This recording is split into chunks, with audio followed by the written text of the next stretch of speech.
Hello student, welcome to my channel learn with Sakshi. So student, हम exercise 3.3 का question number 1 और 2 पहले ही complete कर चुके हैं। अभी स्टार्ट करते हैं क्वेश्चन नंबर 3 से। सो स्टूडेंट, यहाँ पे देखो, can a quadrilateral A B C D be a parallelogram. क्या ये क्वाड्रिलेटर जो हमें दे रखा है, ये ए बी सी डी, क्या ये पैरेललोग्राम है या नहीं। फर्स्ट क्वेश्चन है, angle D plus angle B अगर 180 डिग्री होगा तब ये पैरेललोग्राम है या नहीं, यही हमारा क्वेश्चन है।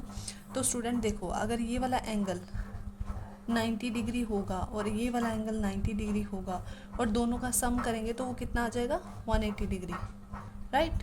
तो इसका मतलब दोनों एंगल क्या है, पैरेललोग्राम की प्रॉपर्टी क्या बोलती है कि दोनों एंगल अगर अपोजिट एंगल इक्वल होंगे तब वो हमारा पैरेललोग्राम है, राइट। तो यहाँ पे देखो, अगर दोनों एंगल 90 डिग्री के होंगे तो हमारी प्रॉपर्टी हो रही है यहाँ पे पूरी, है ना। यहाँ पे प्रॉपर्टी लग रही है, इसका मतलब दोनों एंगल अगर इक्वल हैं तो हम बोल सकते हैं कि हाँ ये हमारा पैरेललोग्राम होगा, राइट। कब होगा हमारा ये पैरेललोग्राम, जब हमारे ये वाला एंगल और ये वाला अगर एंगल 90 डिग्री के हों, राइट। तो यहाँ पे हम आंसर में लिख रहे हैं एंगल हमारी जो क्वाड्रिलेटरल है A B C D will be a parallelogram only if, तभी हमारी पैरेललोग्राम कहलाएगी जब हमारा एंगल बी और एंगल डी कितना होगा, 90 डिग्री के होंगे।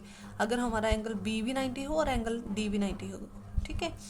तो यहाँ पे मैंने रीज़न भी लिख दिया, because opposite angle in a parallelogram क्या होते हैं, इक्वल होते हैं, ठीक है। तो यही हमारा रीज़न है कि तभी हमारा क्वाड्रिलेटरल पैरेललोग्राम कहला सकता है अगर दोनों एंगल 90 डिग्री के हों, राइट। चलते हैं इसके सेकंड पार्ट पे। क्वेश्चन नंबर 3 का सेकंड पार्ट क्या बोल रहा है कि यहाँ पे देखो, A B is equals to D C और कितना है वो, 8 सेंटीमीटर।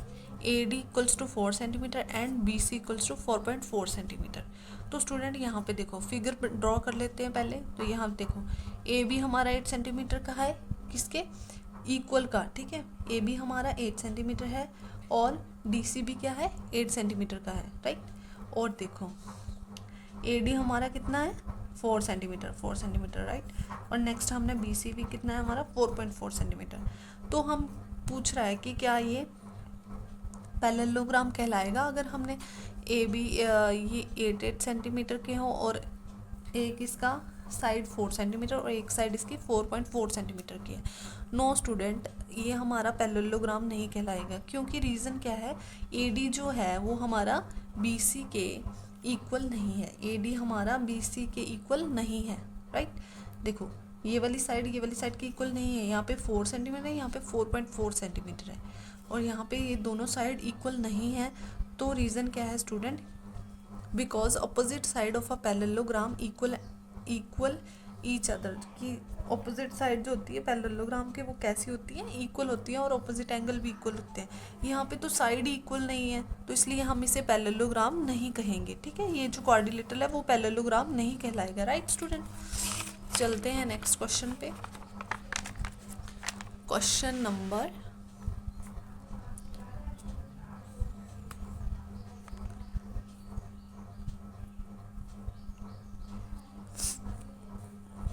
3 का थर्ड पार्ट, राइट। थर्ड के 2 पार्ट हम कर चुके हैं स्टूडेंट, और ये क्वेश्चन नंबर 3 का ही थर्ड पार्ट है। Can a quadrilateral A B C D be a parallelogram, क्या ये वाला क्वाड्रिलेटरल हमारा पैरेललोग्राम कहलाएगा। यहाँ पे क्वेश्चन पूछा, अगर ए 70 डिग्री है एंड एंगल सी 65 डिग्री है। स्टूडेंट, हमने पहले ही पढ़ा हुआ है कि पैरेललोग्राम के अपोजिट एंगल कैसे होते हैं, इक्वल होते हैं। और यहाँ पे देखो स्टूडेंट, एक एंगल ए कितना दिया है, 70 डिग्री दिया, और एंगल सी कितना दिया है, 65 डिग्री, और अपोजिट एंगल इक्वल नहीं है। तो हम क्या कहेंगे कि ये वाला क्वाड्रिलेटरल हमारा पैरेललोग्राम नहीं है। यहाँ पे देखो स्टूडेंट, मैंने आंसर क्या करा हुआ है, यहाँ पे नो आएगा हमारा आंसर। रीज़न, यहाँ पे angle A is not equals to angle C, ये इसके इक्वल नहीं है। तो यहीं से हमने फाइंड कर लिया कि ये हमारा क्वाड्रिलेटरल क्या है, पैरेललोग्राम नहीं है, right. Opposite angle in a parallelogram equal, हमारे पास क्या होता है, अगर पैरेललोग्राम होती तो इसके अपोजिट एंगल कैसे होते, इक्वल होते, ठीक है। ये इसका रीज़न है। नेक्स्ट क्वेश्चन है question number 4 student. I hope आपको विजिबल है। सो क्वेश्चन नंबर 4 क्या हमारे पास, draw a rough figure of a quadrilateral that is not a parallelogram but has exactly two opposite angle of equal measure. बोल रहा है कि एक ऐसा फिगर बनाओ कि वो क्वाड्रिलेटरल बनाना है पर पैरेललोग्राम नहीं होना चाहिए। स्टूडेंट पैरेललोग्राम में क्या होती है, हमारी साइड इक्वल होती हैं, राइट। और हमें ऐसा फिगर बनाना है जिसमें एंगल इक्वल हो। पैरेललोग्राम में साइड भी इक्वल होती है और एंगल भी इक्वल होते हैं, अपोजिट साइड और अपोजिट एंगल दोनों इक्वल होते हैं, राइट। पर हमें एक ऐसा फिगर बनाना है जिसमें बस एंगल, अपोजिट एंगल ही इक्वल होने चाहिए। तो ऐसा फिगर हमारे पास क्या है, हमारे पास काइट है स्टूडेंट, राइट। तो मैंने काइट यहाँ पे ड्रॉ करी हुई है, ठीक है। यहाँ पे देखो इसकी ये वाली जो साथ साथ वाली साइड है, एडजेसेंट साइड है, वो इक्वल है, ठीक है। बट ये वाली, ये इसकी इक्वल नहीं है और ये इसकी इक्वल नहीं है। ये आमने सामने तो इक्वल है बट ये इसके इक्वल नहीं है और ये इसके इक्वल नहीं है। बट जो इसके एंगल बन रहे हैं ना, अपोजिट एंगल, ये इक्वल होते हैं। तो हमें बोला है कि ऐसा फिगर बनाओ जिसके बस एंगल ही इक्वल हो, अपोजिट एंगल इक्वल हो। तो हमने ऐसा फिगर जो ड्रॉ किया वो हमारे पास काइट होगा। और यहाँ पे देखो angle B is equals to angle C. इस फिगर में क्या होता है, एंगल बी इसके किसके बराबर होगा, एंगल सी के बराबर होगा।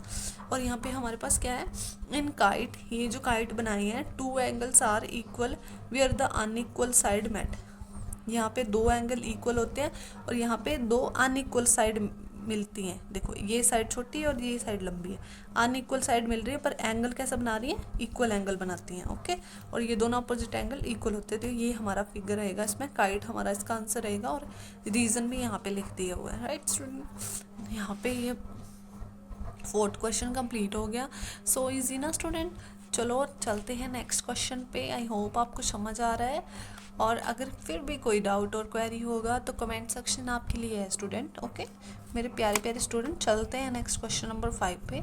The measure of a adjacent angle of a parallelogram are in the ratio 3:2।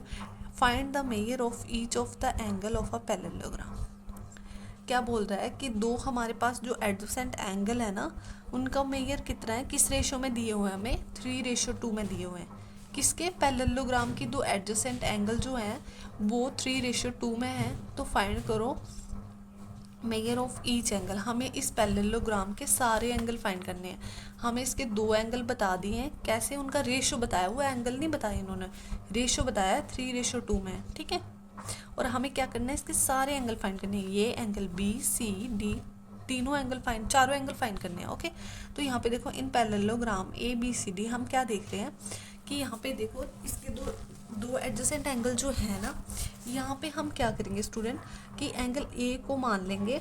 हमारे पास रेशो क्या दे रखा है एडजेसेंट एंगल का, गिवन रेशो क्या है, 3:2 है। तो हम क्या करेंगे स्टूडेंट, एंगल ए और एंगल बी कैसे आपस में एडजेसेंट है। तो हमने मान लिया एंगल ए कितना हो गया हमारे पास, 3x हो गया। इसको मान लेते हैं एंगल ए कितना है हमारे पास, 3x। और एंगल बी कितना है हमारे पास, 2x है, क्योंकि रेशो दे रखा है ना 3:2। तो स्टूडेंट यहाँ पे देखो हमने ये दोनों मान लिए, ठीक है, ये दोनों लेट कर लिए। अब नेक्स्ट देखो स्टूडेंट, हमें पता है कि अगर दो एडजेसेंट एंगल जो होते हैं ना पैरेललोग्राम के, वो दोनों कैसे होते हैं, सप्लीमेंट्री होते हैं। कैसे होते हैं, दोनों एंगल हमारे पास कैसे हो जाएंगे, सप्लीमेंट्री होगी। तो देखो angle A plus angle B कितना हो जाएगा, 180 हो जाएगा स्टूडेंट, ठीक है। और यहाँ पे मैंने रीज़न भी लिख दिया, adjacent angle of parallelogram are supplementary. काफ़ी देर से हम यही चीज़ पढ़ रहे हैं कि जो एडजेसेंट एंगल होते हैं पैरेललोग्राम के, वो कैसे होते हैं, सप्लीमेंट्री होते हैं। सप्लीमेंट्री मतलब 180, ओके। तो यहाँ पे देखो student, angle A plus angle B is equals to 180। Angle A कितना है, 3x प्लस 2x, बी का डाल दिया यहाँ पे 2x is equals to 180। Add करेंगे कितना हो जाएगा, 5x is equals to 180, right. यहाँ से हमें एंगल x निकालना है, ठीक है, x की वैल्यू निकालनी है। तो यहाँ से 5 यहाँ पे मल्टीप्लाई कर रहा है, दूसरी साइड जाएगा तो डिवाइड कर जाएगा। तो यहाँ पे स्टूडेंट x की वैल्यू कितनी आ गई हमारे पास, 5 1 ज़ा 5, 5 3 ज़ा 15, 3 बच गया यहाँ पे, 5 6 ज़ा 30, यहाँ पे आ गया 36। सो x की वैल्यू कितनी आ गई, 36 डिग्री। तो यह क्या करेंगे हम, जो भी हमारे पास x की वैल्यू आई है उसको हम एंगल a और एंगल b की वैल्यू में पुट कर देंगे, जहाँ पे x लिखा हुआ है, ठीक है। तो वैल्यू में पुट करते हैं, यहाँ पे आ गया, therefore angle a is equals to कितना हो जाएगा, कितना मान रखा था हमने, 3x। तो x की जगह जो x की वैल्यू निकाली है वो वैल्यू फिल कर दो।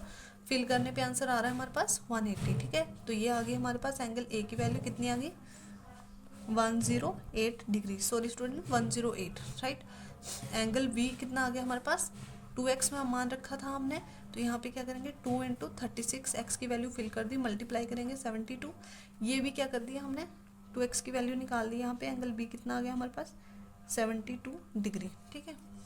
हमें पता है स्टूडेंट की पैरेललोग्राम में अपोजिट एंगल कैसे होते हैं, ये दो अपोजिट एंगल है, कैसे होंगे दोनों इक्वल होंगे, ये दो अपोजिट है, ये कैसे होंगे इक्वल होंगे। तो स्टूडेंट यहाँ पे देखो एंगल सी किसके इक्वल होगा, एंगल ए के होगा, ठीक है। तो ये angle C equals to angle A, कैसे, क्योंकि ये अपोजिट एंगल है, ठीक है। तो यहाँ से देखो स्टूडेंट एंगल सी कितना निकला आएगा हमारे पास, एंगल ए की वैल्यू कितनी है 108, तो वही हमारे पास एंगल सी की वैल्यू होगी, जितना ये होगा उतना ही ये होगा, इसका मतलब ये भी कितना होगा 108 ही होगा। तो मैंने यहाँ से एंगल सी की वैल्यू निकाल ली। अब सेम स्टूडेंट वही एंगल बी भी किसके इक्वल होगा, एंगल डी के इक्वल होगा, तो हमने बी की वैल्यू निकाल ली है 72, तो ये भी कितना हो जाएगा 72 डिग्री हो जाएगा। तो स्टूडेंट यहाँ से देख सकते हैं हमारा एंगल डी भी निकल आया 72 डिग्री। तो स्टूडेंट यहाँ पे देखो हमने सारे एंगल निकाल लिए। एंगल ए कितना आ गया हमारे पास 108 डिग्री, एंगल बी कितना आ जाएगा 72 डिग्री, एंगल सी कितना आ जाएगा 108 डिग्री, एंड एंगल डी कितना आ जाएगा